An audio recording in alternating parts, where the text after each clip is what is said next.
Guys, आपका 11th class में स्वागत है। अब आप 11th क्लास का मैथ पढ़ रहे हैं। चैप्टर फर्स्ट है सेट्स। पहला चैप्टर हमारा सेट्स आता है 11th क्लास का सेट। इसमें हम आपको इंट्रोडक्शन कर देंगे। एक्सरसाइज 1.1 के कुछ सम होंगे। तो हम स्टार्ट करते हैं सेट्स। और आपका 11th क्लास में बहुत बहुत स्वागत है।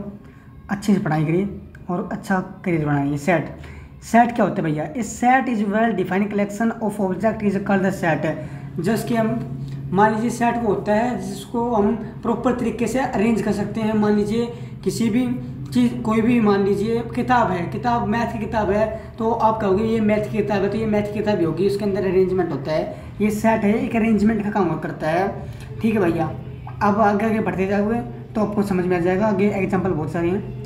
एलिमेंट और number of a set. The object constituting A set all called element और मेंबर ऑफ द सेट है। जितने भी जो भी एलिमेंट होंगे सेट के अंदर होंगे वो उसके एलिमेंट या नंबर होंगे। ठीक है भैया। और ये सेट होता है वो are usually denoted by capital letters and their element by small letter. जो सेट होता है ना वो डिनोट किया जाता है कोई भी कैपिटल लेटर से। मान लीजिए ABCD कुछ भी, और जो उसके अंदर जो एलिमेंट होंगे ना वो छोटे होंगे। मान लीजिए 1 2 3 4 5 जो भी होंगे वो हमेशा स्मॉल लेटर के अंदर होंगे। ठीक है भैया। अब इसके अंदर सेट के अंदर आता है representation of the set. Representation set के अंदर दो फॉर्म होती है भैया, एक टेबुलर फॉर्म और रोस्टर फॉर्म, एंड दूसरी फॉर्म है सेट बिल्डर फॉर्म और रोल मेथड। टेबुलर फॉर्म के बारे में पढ़ते हैं। टेबुलर फॉर्म क्या होती है भैया? टेबुलर फॉर्म वो होती है, tabular roster form. In this form we list all the members of the set separating them by comma and the curly bracket. ये कर्ली ब्रैकेट है भैया, ये कर्ली ब्रैकेट नहीं, ये ऐसे curly bracket. For example a set है, इसके अंदर हमने कर्ली ब्रैकेट के अंदर बंद कर दिया और सभी को कोमाज अनकर्ली ब्रैकेट में बंद कर 1 2 3 इसके अंदर कर दिया। ठीक है भैया। और बिल्ड सेट बिल्डर फॉर्म के अंदर चलते हैं। सेट बिल्डर फॉर्म और rule method. In this form the set of all the sum special property by और property of all the element right it as x as px। इसका मतलब क्या होता है? मान लीजिए हमारे पास कोई सेट है, एग्जाम्पल के लिए 1 2 3 4 5 6 तक है तो हम इसे क्या लिखेंगे? सेट बिल्डर फॉर्म के अंदर वो कहेगा सेट बिल्डर फॉर्म के अंदर लिखना है। तो हम इसे क्या लिखेंगे भैया? x सच डेट, ये सच डेट कर्ली ब्रैकेट के अंदर लिखेंगे। x सच डेट x बिलोंग करता है नेचुरल नंबर से। 1 2 3 4 5 ये नेचुरल नंबर है। And x less than 7, less than के साथ मतलब कि ये जितने इसके अंदर एलिमेंट होंगे वो होंगे। मान लीजिए अभी हम कोई कहते कि the set of factor 12 we represented as in roster set builder form. मान लीजिए हमें कोई भी एग्जांपल दे दिया, दूसरा एग्जांपल दे दिया, 12 के फैक्टर बताने हैं। 12 के फैक्टर को रोस्टर फॉर्म में लिखना, सेट बिल्डर फॉर्म में लिखना है। सेट बिल्डर फॉर्म में लिखना है तो पेपर के अंदर आ गया। तो हमें क्या लिखेंगे? ए एक ऐसा सेट है जिसके अंदर कर्ली ब्रैकेट के अंदर x इज सच दैट, और सच दैट लिखेंगे। लिखने के बाद x is a factor of 12 collected man. कोई भी x ऐसा होगा जो फैक्टर होगा 12 का। ये roster form set builder form के अंदर होता है। अब हम चलते हैं कुछ इसके अंदर स्टैंडर्ड यूज होते हैं भाई। इसके मीनिंग इसकी क्या क्या यूज होते हैं, यानी कि कई बार बीच बीच में आते हैं तो इसको बताता हूँ। पहला आता है ये कोमा, ये आ जाता है तो इसका मतलब होता है सच डैट, और इसके अंदर यूज हो गए। और ये आ जाए इसका मतलब है बिलोंग टू, बिलोंग करना किसी से मेंबर से। बिलोंग BELONGS बिलोंग टू किसी से। और ये आ जाए ई, उल्टा ई आ जाए, उल्टा ई। इसका मतलब क्या होता है भैया? एग्जिट और स्टैंड फॉर। स्टैंड फॉर का मतलब क्या है भैया? एग्जिट करना और के लिए, और इसके अलावा। इसका मतलब हो जाता है भैया और इसके अलावा। ठीक है भैया। और डॉट का मतलब तो आपको पता ही होगा। और एक है नॉट इक्वल का बेर हो गया आपको, ये नॉट इक्वल हो गया, not equal. And natural number सबको पता है, इंटीजर भी पता है। नेचुरल नंबर वो है जो 1 2 3 4 5 1 से शुरू हो, और इंटीजर होंगे जिसके अंदर प्लस भी और माइनस भी, -3 2 0 -1 0 1 2 3 भैया इसके बताने की कोई जरूरत है नहीं। रेशनल नंबर वो होती है जो P/Q की फॉर्म में लिखे और क्या हो does not equal to 0। Rational form भी होता है सेट ऑफ रेशनल। हाँ और क्या है इसके अंदर भैया? और हाँ ये रहा ऐसी आ जाए वी का टाइप में आ जाए तो इसे लिखेंगे स्टैंड फॉर और ये दोनों सेम होते हैं।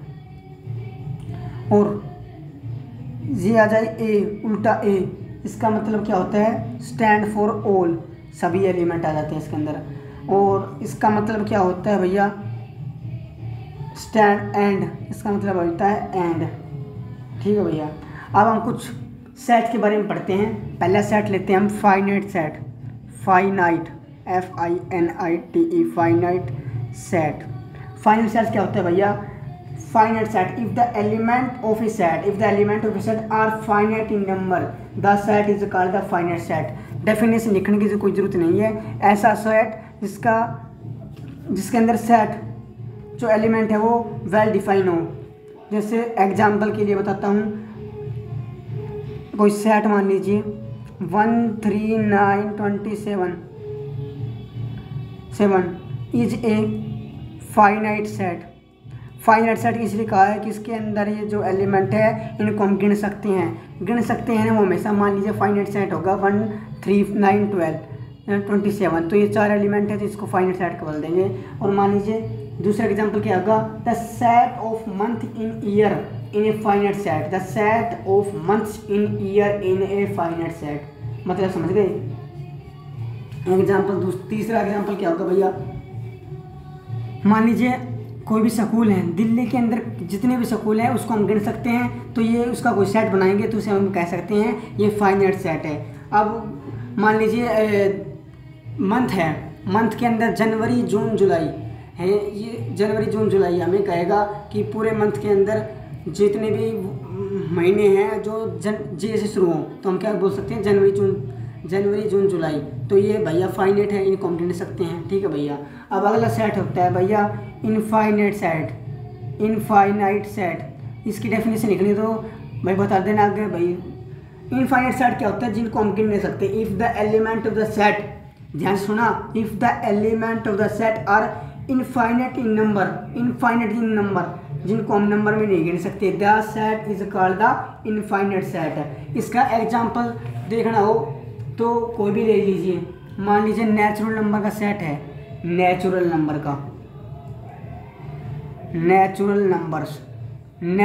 का सेट है, वो एन से डिनोट करते से 1 2 3 4 5 जिसे गिनते ये आगे तक चलता जाएगा। इसे हम कितने भी लिख लो कि नेचुरल नंबर जितने भी, इसे हम गिन नहीं सकते कभी भी।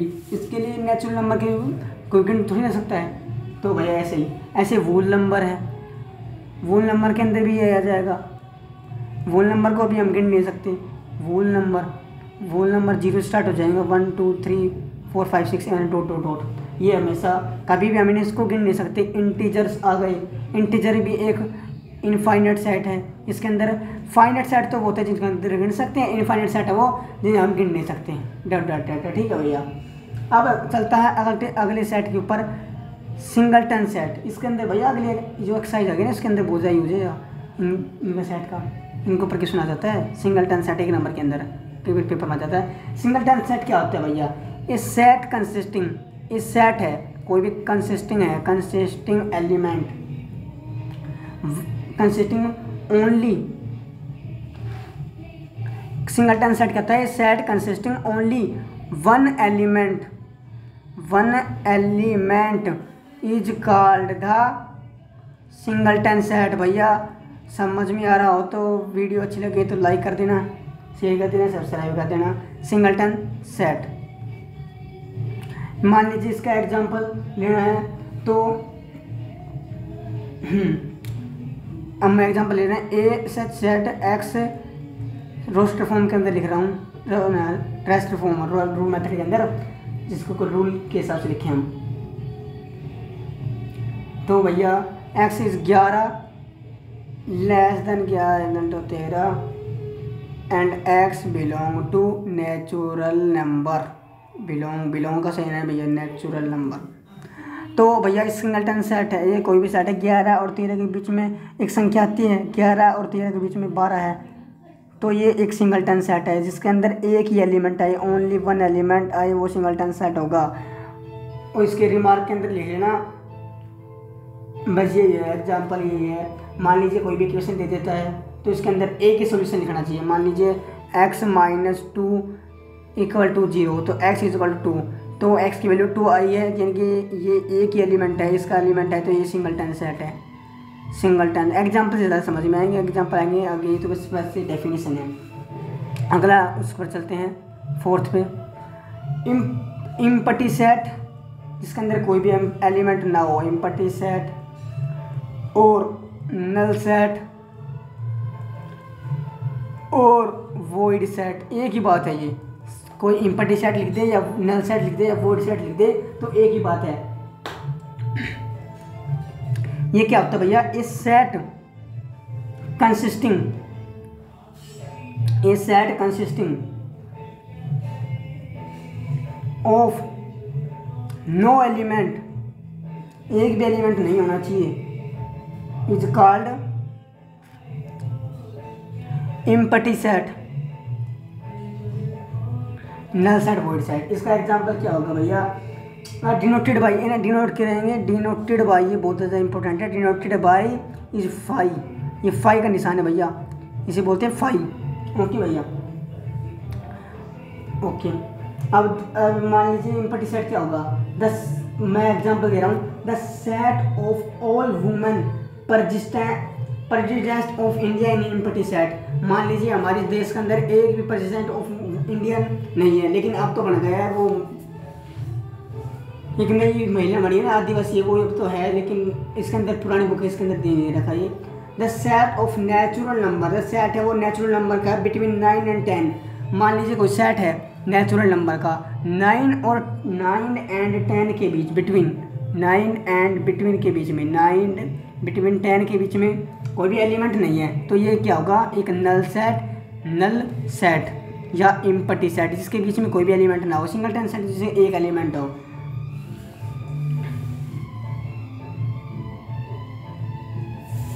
मान लीजिए कभी भी ये कर्ली ब्रैकेट होता है, कर्ली ब्रैकेट अभी मैंने आपको बताया था, कर्ली ब्रैकेट के अंदर कभी भी कोई भी एलिमेंट नहीं ले लेना। इसका मतलब होता है कि इसके अंदर कोई एलिमेंट है, ये सिंगलटन सेट हो जाता है। सिंगलटन सेट एक क्वेश्चन बहुत बार आया हुआ है, इसके अंदर जो एक एलिमेंट मान लिया जाता है, जीरो कभी मान लेना, जीरो नहीं है तो वो इम्पटी सेट होगा। मान लीजिए ये ऐसे है तो ये इम्पटी सेट हो गया, लेकिन इसके अंदर कोई एलिमेंट ले लिया आपने तो वह सिंगलटन सेट हो जाएगा। ये याद रखना हमेशा, पेपर में, एनडीए के पेपर में या एयरफोर्स के अंदर बहुत ज़्यादा बड़ा आया हुआ है question. The set five is not a null set, set five is not set, it is set consisting only one element is five. Okay भैया, अब अगली पर चलते हैं 5th पर, इक्वल सेट। इक्वल सेट क्या होता है भैया, देखो इक्वल सेट वो होता है भैया, टू सेट होता है, इसके अंदर 2 sets are set to be equal,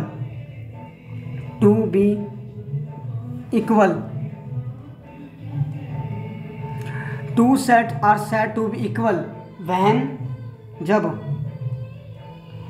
x belong to A and x belong to B for each each any y belong to B and y belong to A, then the set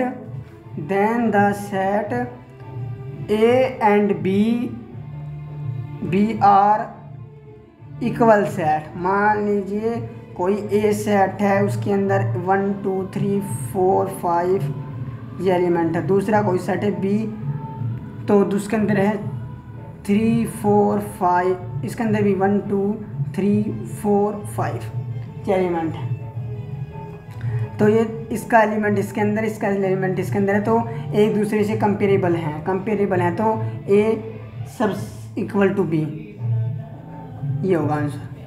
okay भैया, अब अगले चलते हैं cardinal number और a finite set. Cardinal number और finite set के ऊपर चलते हैं। अगला है भैया 6th, कार्डिनल नंबर, CARDINAL। ये नॉर्मल चीज़ें भैया, इसको ज़्यादा दिमाग पे ना लो, अभी तो अगर कैलकुलस आएगा, बहुत अच्छी चीज़ आएंगी, पढ़ने में बहुत मज़ा आएगा। उसी हमारे साथ लगा रहे हो यूट्यूब पर।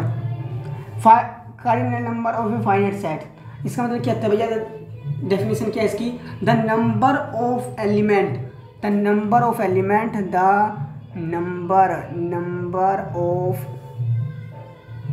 एलिमेंट। ये सोच रहे होंगे आप थ्योरी कैसे क्या पढ़ा रहे हैं भैया, ये थ्योरी बहुत ज़्यादा इंपॉर्टेंट होती है, आगे इतनी जितने क्वेश्चन है उसके ऊपर बेस हैं। मैं सीधे आपको एग्जांपल दे दूँगा, जड़ आप कर लेना। वो set is non cardinal number. Cardinal number क्या होता है भैया, मान लीजिए कोई भी सेट, मान लीजिए मैं एग्जांपल के लिए कोई सेट लेता हूँ मैं 4 5 6 7 8, मान लीजिए मैं तो ये 4 5 7, आप क्यों कोई भी सेट ले लीजिए, मान लीजिए कोई भी सेट ले लिया हमने 1 4 5 6 7 8। कार्डिनल नंबर क्या होता है, इसके अंदर कितने एलिमेंट हैं, तो 1 2 3 4 5, तो इसकी कार्डिनलिटी नंबर इसे डिनोटेट करेंगे Na=5। ये कार्डिनलिटी नंबर हो गया इसकी, ठीक है भैया। कार्डिनलिटी नंबर ये होते हैं इसके अंदर कितने एलिमेंट है, एलिमेंट है तो इसे डिनोट करेंगे Na=5। के अंदर कितने एलिमेंट है, 1 2 3 4 5, तो 5 एलिमेंट तो 5 लिख देंगे। अब आता है अगला सवाल, अगला सेट्स, इक्विवेलेंट सेट। ये भी बहुत ज़्यादा इंपॉर्टेंट है। Equivalent, EQUIVALENT, equivalent set. Equivalent set क्या होता है भैया, टू सेट होते हैं इसके अंदर भी भैया, टू सेट, क्योंकि इक्विवेलेंट क्या होता है ना, कंपेयर करने के लिए set, two set A and B are set to be equivalent set if यदि द नंबर ऑफ एलिमेंट